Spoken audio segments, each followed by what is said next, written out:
We're diving into a really heartwarming story by Sudama Moody, How I Taught My Grandmother to Read. It's this beautiful tale about determination, love, and so much more. We're gonna unpack its powerful themes and also look at the language tools that really bring it to life. So, let's get right into it.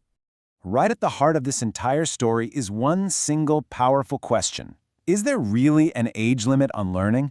It's a question that Sudamurti's story answers in a big way, and it's a theme we're going to keep coming back to. So our journey begins with the emotional core of the whole narrative, a grandmother's simple but totally profound wish. This is the spark that lights the fire for everything that follows. And this image, well, it just captures the story's essence perfectly, doesn't it? You have the granddaughter becoming the teacher, and her grandmother, Krishchaka, becoming the student. It's this amazing role reversal that kicks off a shared journey not just into reading, but into a whole new level of respect and independence. Now just listen to the grandmother's own words here. This isn't just some casual wish. It's a full-on declaration. She sets a deadline, Saraswati Puja Day, and she states her goals so clearly, independence. She takes her vulnerability and turns it into the engine that drives the whole story. Okay, so now that we have that emotional why established, let's unpack the narrative itself. We're going to look at the cause and effect that builds the plot piece by piece. This table basically shows us the chain of events, the dominoes that fall, leading to the grandmother's big decision. And you got to notice that final link, the narrator leaves. And suddenly, the grandmother can't access the next part of her favorite story. That specific feeling of helplessness, that's the trigger. That's what sparks her powerful desire to be independent. All right, time for a quick check-in to make sure we've caught all the key details so far. True or false? So that first one is absolutely true, and it's a huge moment in the story that we're going to circle back to. That act of touching her granddaughter's feet is such a profound symbol of respect for her as a teacher. And the second one? No way. That's completely false. The narrator was beyond proud, saying her student passed with flying colors. Okay, now let's zoom in a little closer. By looking at a couple of specific passages, we can get a much deeper understanding of what the characters are feeling and what's driving them. Just try to imagine this scene for a second. The narrator comes home and finds her grandmother, her rock, the person who is always strong, in tears. She's never, ever seen her cry before. Right away, you know something is deeply, deeply wrong. So what does this moment really tell us? Well, the narrator's shock just highlights how strong their bond is. And the grandmother's tears, something that's never happened before, they reveal this incredible vulnerability that's all rooted in her depending on others to enter this world of stories. Now, contrast that moment of vulnerability with this one. After the grandmother makes her determined declaration, what's the narrator's first reaction? It's just pure disbelief. She starts listing all these societal stereotypes about why an older person can't, or maybe shouldn't, learn something new. And right there, that's the central conflict of the story in a nutshell. On one side, you have the grandmother's amazing determination, her hard work, her courage. And on the other, you have the narrator's assumption, this idea that age is a barrier. But the grandmother's actions just completely shatter that stereotype, proving our core theme. Learning has absolutely no age limit. Okay, so understanding the story's emotion is key, for sure.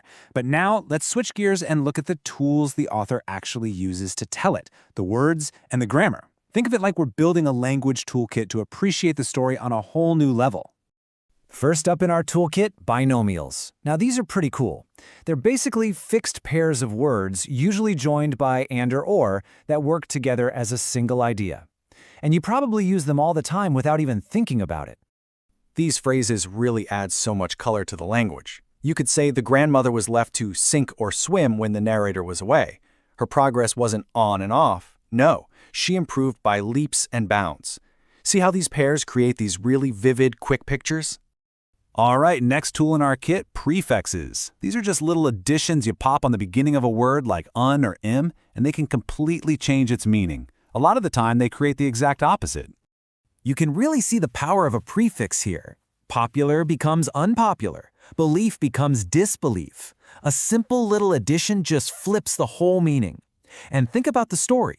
The grandmother might have initially felt it was impossible to learn, but her determination proved it was more than possible after all. Okay, for our final section, let's look at a piece of grammar that is absolutely essential for telling stories clearly. We're talking about the past perfect tense. So, what is it? Well, to put it simply, Whenever you're talking about two things that already happened in the past perfect tense is your tool to show everyone which one happened first. It's all about creating a crystal clear timeline for your audience. Let's look at a quick example. Everyone had finished eating by the time I reached the party. That had finished part is our signal. It tells us that was the first event in the past. It's a really simple way to set up a clear sequence. First, the eating was done. Second, I showed up. Here it is, broken down into 3 simple steps. First, find your 2 past actions. Second, the one that happened earlier gets the past perfect, had learned. And third, the one that happened later gets the simple past, started. Once you get the hang of this, your storytelling just becomes so much clearer and more precise. And we're going to end with this incredibly powerful quote from the grandmother. You see, in her culture, touching an elder's feet is a sign of deep respect. But here, she completely flips that tradition on its head. She's explaining that she isn't just respecting her family, she's honoring her teacher. It's this profound statement that respect for knowledge and for teaching goes way beyond age, gender, or any traditional roles. Just a beautiful conclusion to their journey. And all of that leaves us with a final thought to reflect on. This story shows us that a teacher can come from anywhere, be any age. So the question I'll leave you with is this: who has been the most unexpected teacher in your life? Thanks so much for joining this explainer.